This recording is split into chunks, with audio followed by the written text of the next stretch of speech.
LinkedIn is getting trickier every year, and in 2026 era, even more things you need to consider to keep your account safe. We think yes, scraping, the DOS attacks, and it was blocked. IPQS Profile will be banned soon. One of the most important things, Gmail, Yahoo, Proton. I hope you use undetected browsers. Emails, ASN, messages.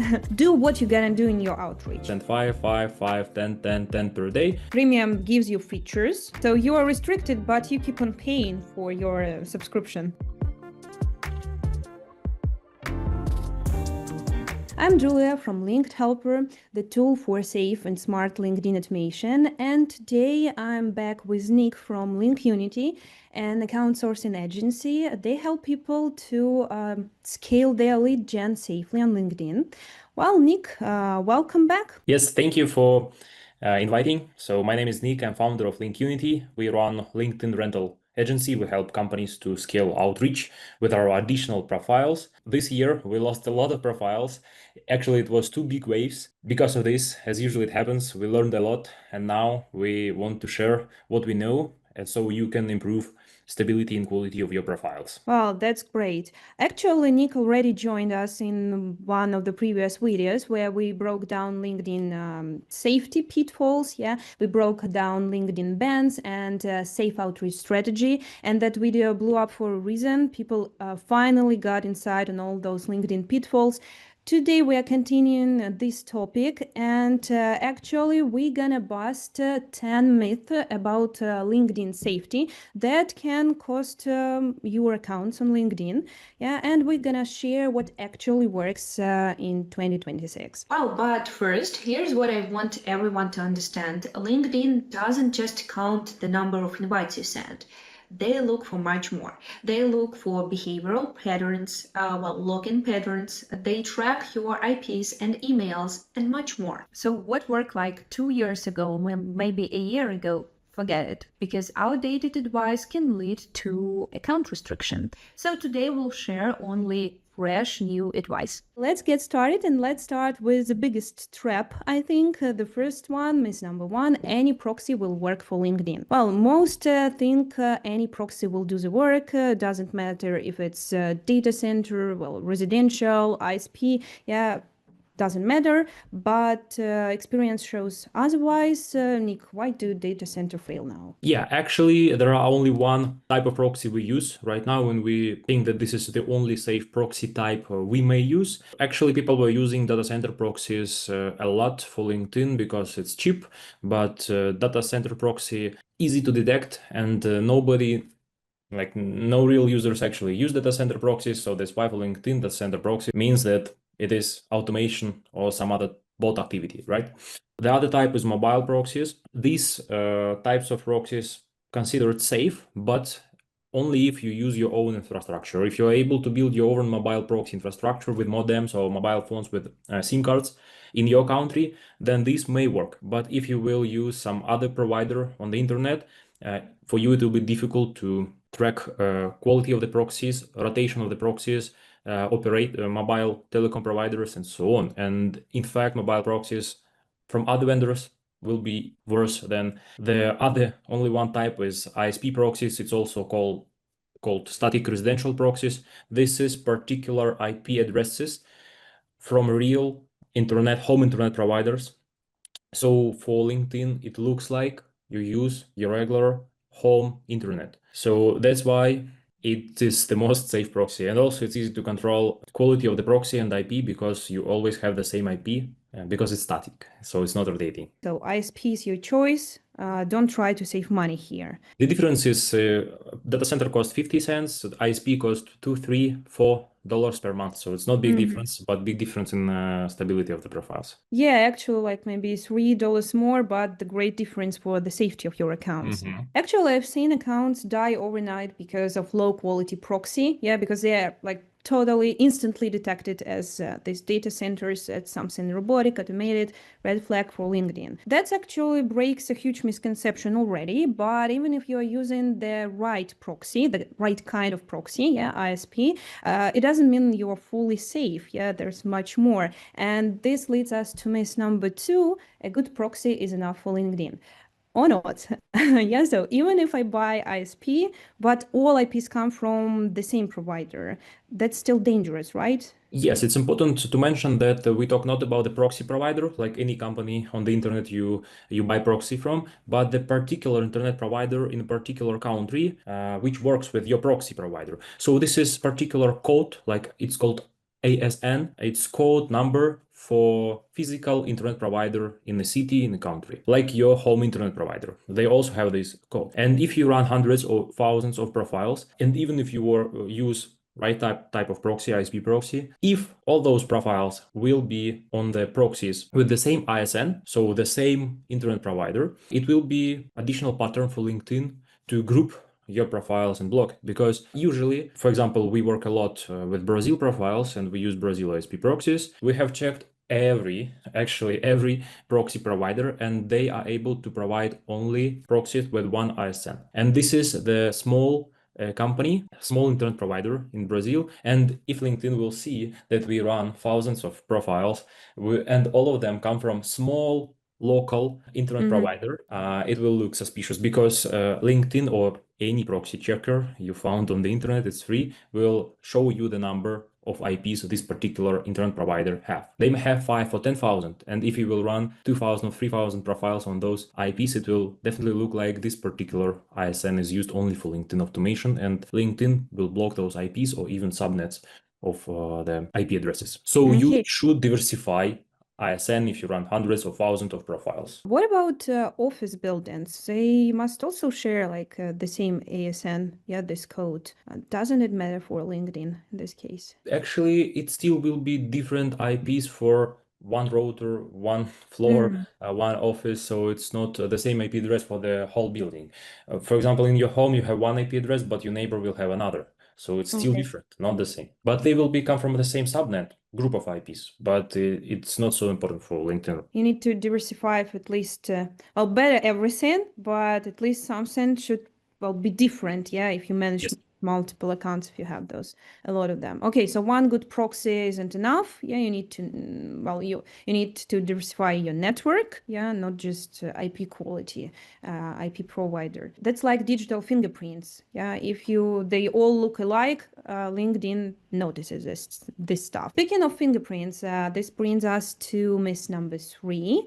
LinkedIn doesn't check fraud score. Well, fraud score sounds like something from cybersecurity, and do they actually check that? We think yes. The thing is that fraud score is some kind of a number which shows quality of the proxy. Was it used for some black or gray zone activities?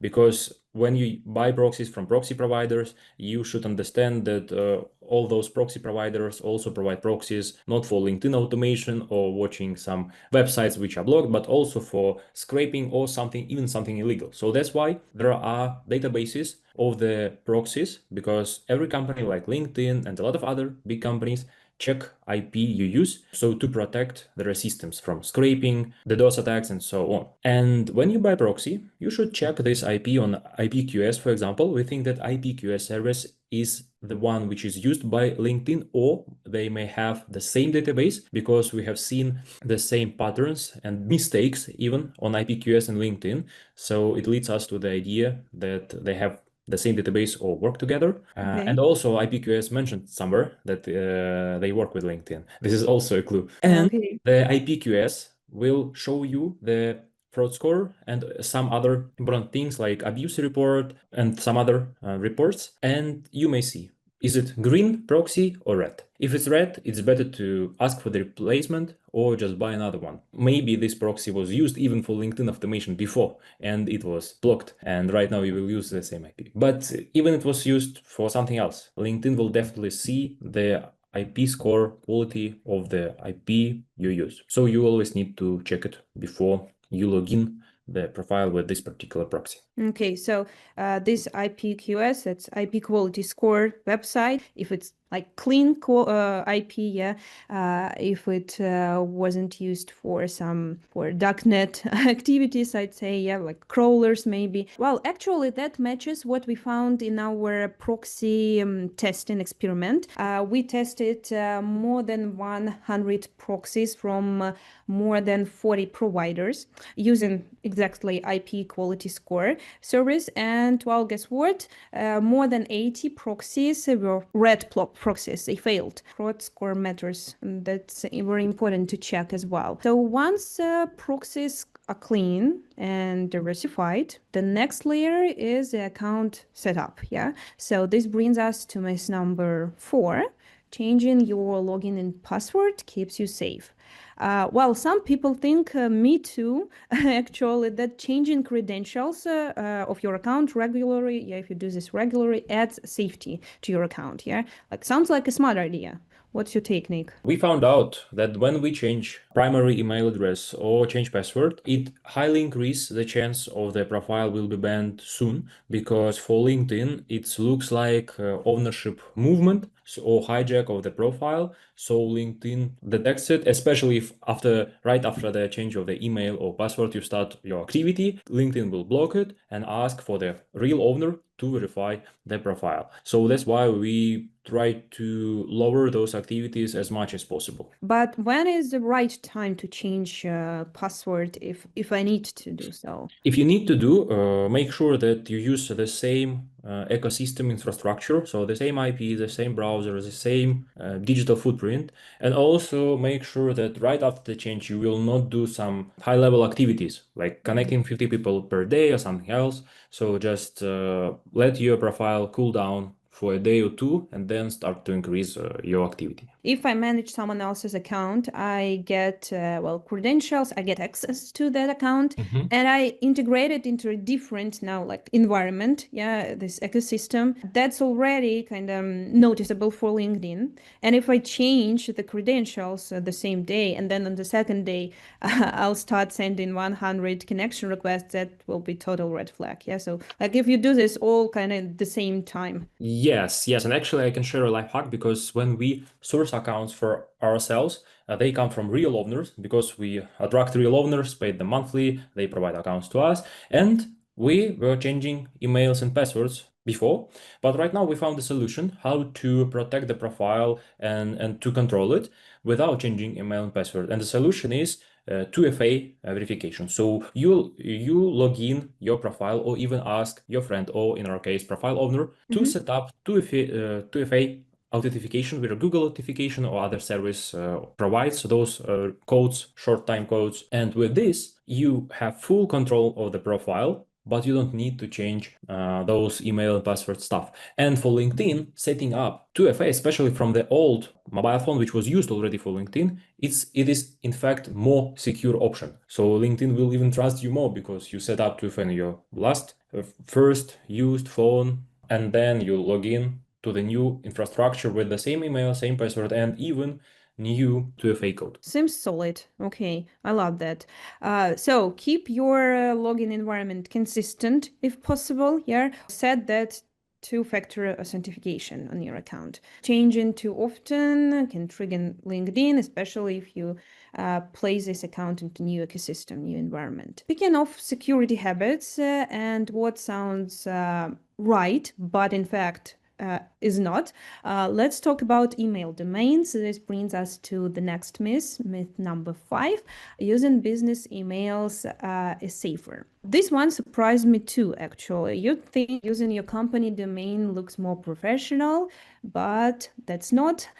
What about that, Nick? Actually, this may be one of the most important things for today, because we definitely know that the second wave of restrictions for us was done only because of the emails, because after first wave we have changed everything except this. And also we had a call with our competitor a few weeks ago, and they lost all profiles also because of the domains, because everything else was diversified. Oh. Usage and other stuff was diversified, but domains were the same. It actually was group of the domains, not one, but still group of the domains. People coming working at the same company under the same domain, Yes, yeah? yes, There but were it, like it was lots of like 10 profiles. different companies, 10 different domains, but still a lot of people for one domain zone, for one domain email. The thing is that if you run, let's say, 50 or 100 profiles and use your company domain, it is another pattern LinkedIn will see,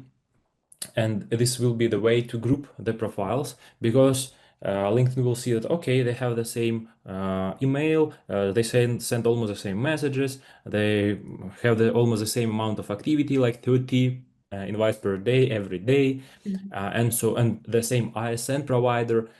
It will be just another flag. And even if you don't break the rules, but LinkedIn can anyway block a few profiles from that group, but then LinkedIn will see, oh, they are from the same company, they do the same, I will block everything. So this is what happens.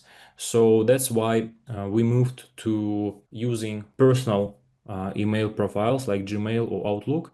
And in fact, LinkedIn trusts them even more, because LinkedIn knows that it's easy to create hundreds of corporate emails, because you just need to buy a domain for a few bucks and then you can create thousands of emails. But it's very difficult to create a lot of Gmail profiles. Not as difficult as create LinkedIn profiles, but you need phone numbers for Yeah. every two Gmail profiles. So you need a lot of SIM cards, real SIM cards, not virtual SIM acquiring companies, Mhm.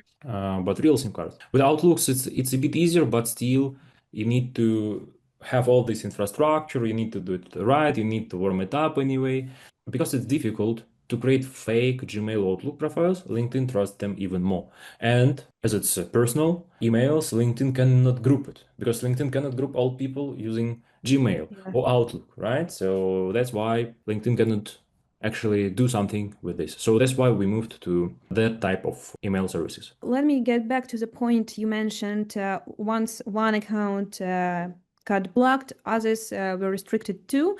I'm not sure if I followed the right way. So you mean that like one account was flagged because of some activity or maybe other things in the environment, and then it was like all other accounts were also restricted because they are on the same domain and the same well, I don't know, maybe proxy provider. So it was like domino maybe effect for other accounts too. Am I right? Yes, yes, exactly, exactly. We think so because we understand that there was a lot of profiles which were used for outreach and sending a lot of connections. So it is okay that LinkedIn may block them. But LinkedIn at the same day blocked a lot of profiles which was not even used for outreach. They was just, laying down for a few Oh. even weeks in a stray. So we have not logged in, we have not even done something on those profiles, but they were with the same email.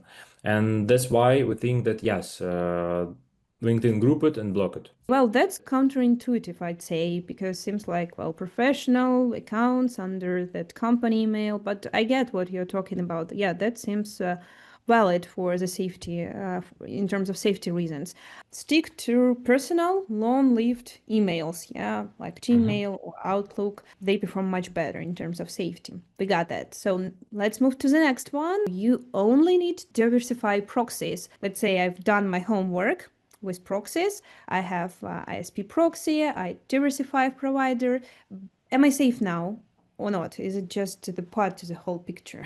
I think not. I think not because we diversify everything right now. So we talk about emails. We use Gmail, Yahoo, Proton, Outlook, and other types of personal emails. If we use proxies, we use different ISNs and even different countries, because we have profiles from different countries. This also works better. If you use, I hope you use anti-detect browsers. Make sure that in GoLogin, Aspower, and other anti-detect browsers, when you create a profile, you randomize infrastructure and digital footprint, right? So everything should be diversified. So that's way LinkedIn will have no chances to group it somehow. Even send different templates and messages from profiles, even if you outreach the same audience, the same type of audience with the same product. Because even the same messages would be easy win for LinkedIn to detect that you send a lot of messages from a lot of profiles. Well, think broader, yeah, not just proxies. That's just only one part of the whole ecosystem,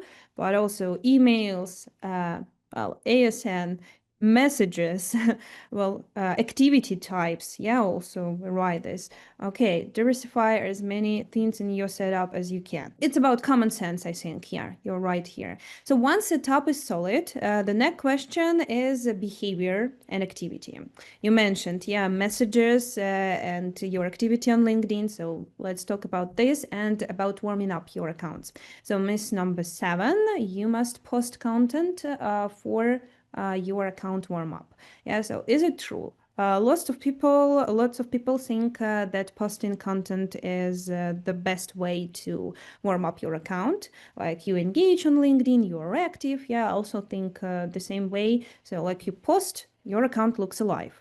Or there's more to that. What's your technique? Posting content may help, but I think that it's better to warm up your profile with the activities you plan to use in the future. So if you want to send connections and message people, so start with 5 per day, then 10, 15, 20, 25. So this is the main way we use to warm up our profiles, and this is the only way our clients can start with our profiles. This is what we promote. You can post, but you also need to engage with accounts, like do what you're gonna do in your outreach. Yes, so also warm up your activity on LinkedIn, like increase your levels gradually. Yeah, so posting plus that can work better. Yes, exactly. Even if you post like 5 posts per day and 0 connections every day, and then on the next day you send 50 connections, it's suspicious, right? Because why 0 and then 50? If you post 0 content but send 5, 5, 5, 10, 10, 10 per day, this looks more real because not everyone posts content, right? Some people don't like to post content, but they want to engage, they want to connect with people, and that's why we think it works. Okay, yeah, I'm all for it. Totally agree. Okay, that brings us to the big one, automation. The saying everyone scares to touch, I think probably the most common fear, myth number 8, automation instantly triggers bans. So a lot of people think that the second you turn on your automation tool, you are doomed. Is it true, Nick? What's in your experience? I think no, because 95% of our clients use automation and they took our profiles only to scale their automation. And we are totally fine with this because all you need to do is to find the right tool, safe tool, and use it safely. That's it. Because it will be even more risky if you will use it manually and send 50 connects per minute, right? Manually, like 1, 2, 3.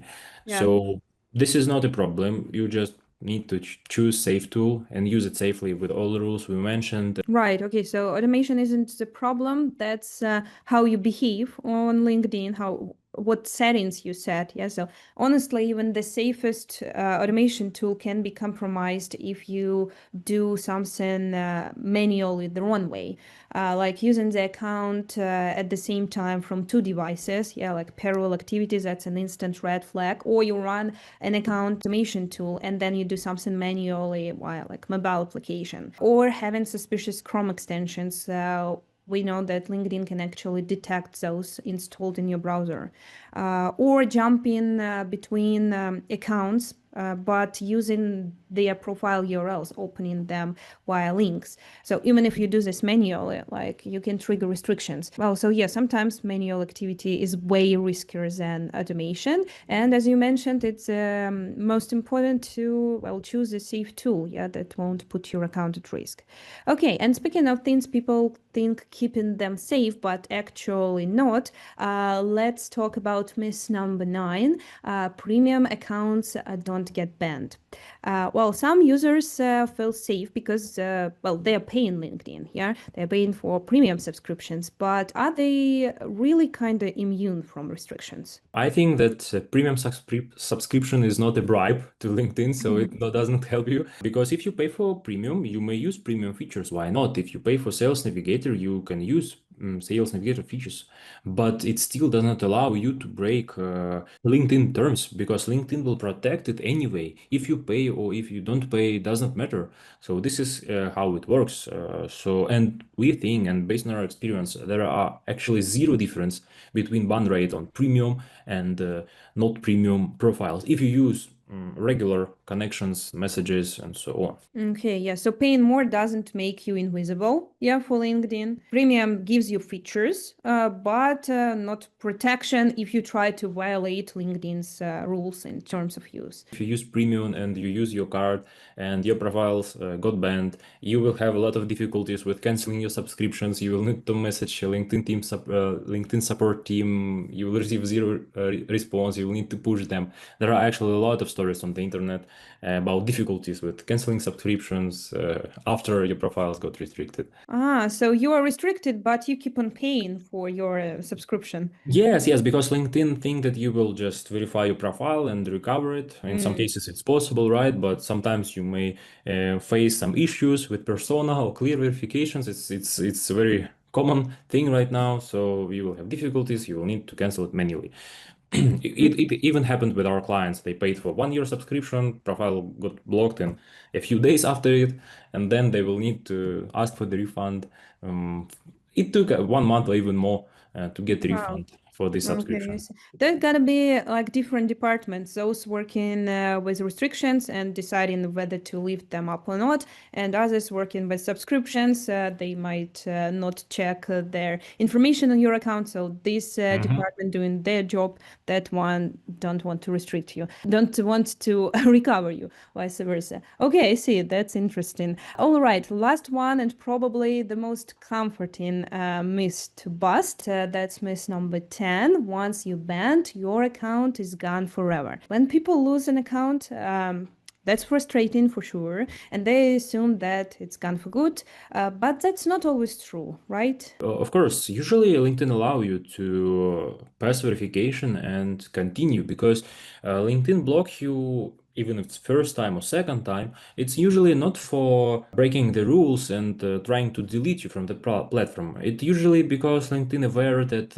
you may lost your profile and some may use it for spam activities. And LinkedIn like cool down your profile and ask you to verify, because you'll need to use your ID, passport, or other document, so you can even show that it's real you. But sometimes if you were very rough with LinkedIn, it can block you forever from the first time, but usually it allows you to recover your profile. That's very reassuring. So even if it happens, don't panic. Address the issue to LinkedIn, fix the setup maybe, ask them to recover, say that you won't violate their rules, yeah, and you can get your account back. That gives some hope here.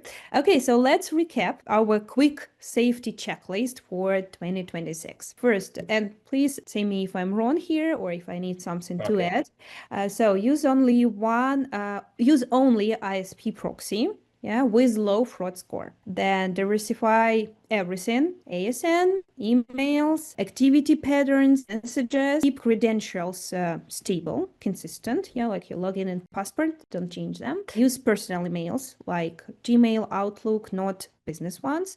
Warm up accounts with real activity, yeah, not just posts. The activity you're gonna scale on LinkedIn, and use safe automation and use it gradually and within the recommended limits. Is it everything we wanna say add to our checklist? No, I guess that's it.